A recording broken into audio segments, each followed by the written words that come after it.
Hello, welcome to my channel Manimozhi's kitchen chronicles. இன்னைக்கு நம்ம என்ன செய்ய போறோம்னா மிளகு வடை. இதை பெருமாள் கோயில் வடைன்னு சொல்லுவாங்க. ஆஞ்சநேயர் கோயிலில், பெருமாள் கோயிலெல்லாம் கிடைக்கக்கூடிய இந்த ஒரு உளுந்து வடை, தோலோடு செய்யக்கூடிய உளுந்து வடை எப்படி செய்யலான்னு பார்க்கலாங்க. 2 கப்பு தோலோடு இருக்க முழு உளுந்தை ஒரு மோர் தென் 10 ஹவர்ஸ் ஊற வச்சு எடுத்து வச்சுருக்கேன். இதில் கொஞ்சம் கூட தண்ணி இல்லாமல் நல்லா வடித்து எடுத்து வச்சுருக்கேங்க. அதுக்கு நம்ம கொரப்பாக அரைச்சி எடுத்துகிட்டு வரணும். அதை அரைச்சி எடுத்துகிட்டு வந்துடலாம். அரைச்சி எடுத்துகிட்டு வந்துட்டேங்க. கொஞ்சம் ஒன்று பாதிமாக தான் இருக்குது, ஃபுல்லாக அரைக்கக்கூடாது. கொரப்பாக அரைச்சிட்டு வந்திருக்கேன். அடுத்து இதுக்கு தேவையான பொருட்கள் என்னன்னு பார்க்கலாங்க. 2 டேபிள் ஸ்பூன் மிளகு, 2 டேபிள் ஸ்பூன் சீரகம், 1.5 டேபிள் ஸ்பூன் உப்பு.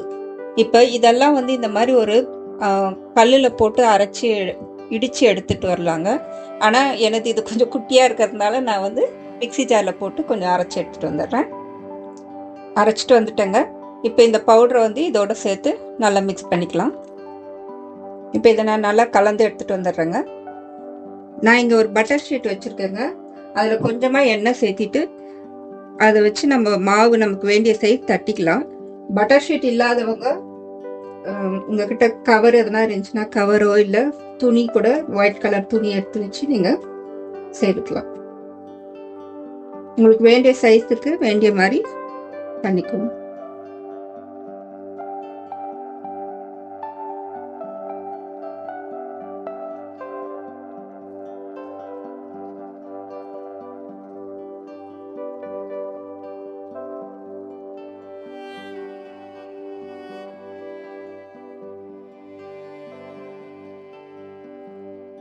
இப்போ நான் இதை எண்ணெயில் விட்டுறேங்க.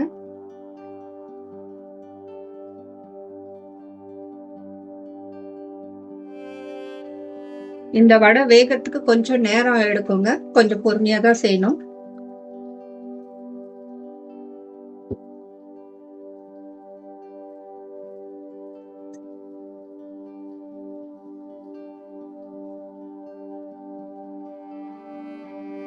சின்ன சின்னதாக வேணும்னாலையும் போட்டுக்கலாங்க. நடுவில் ஓட்டை போட்டு போட்டோம்னா நம்ம சாமிக்கெல்லாம் மாலை கோத்து சாத்துறோன்னு வேண்டி இருந்தோம்னா நடுவில் சின்ன சின்னதாக வடை செய்து நடுவில் ஓட்டை போட்டு நம்ம அது மாதிரியும் போட்டு செய்யலாம். அப்போ நமக்கு அது மாலை கோக்கிறதுக்கு ஈஸியாக இருக்கும்.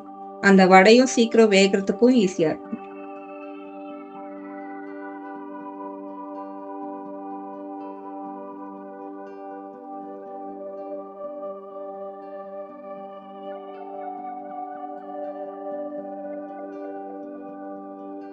இந்த எண்ணெயில் இந்த சலசலப்பெல்லாம் கொஞ்சம் அடங்கிடுச்சுங்க, பபிள்ஸ் எல்லாம்.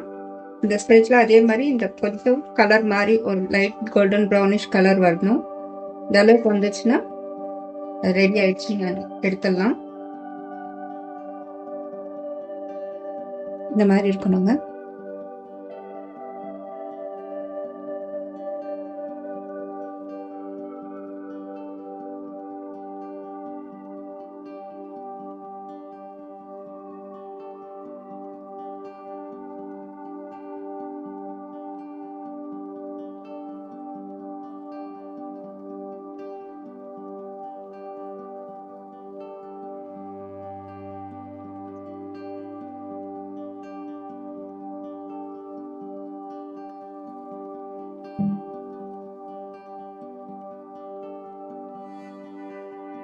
ஒரே சைஸ்ல ஈவனா வேணும்னு நினைக்கிறவங்க ஏதாவது ஒரு மெஷரிங் கப்போ இல்லை ஒரு கரண்டியோ அளவுக்கு எடுத்து அதை வச்சு மாவு அளந்து எடுத்தீங்கன்னா ஒரே மாதிரி ஈவனா வரும். அவ்வளோதாங்க, நம்மளோட பெருமாள் கோயில் மிளகு வடை ரெடி ஆயிடுச்சு. நீங்களும் வீட்டில் ட்ரை பண்ணி பாருங்க. உங்களோட ஃபீட்பேக்கை கமெண்ட்ல சொல்லுங்க. நெக்ஸ்ட் வீடியோவில் பார்க்கலாம். பாய்.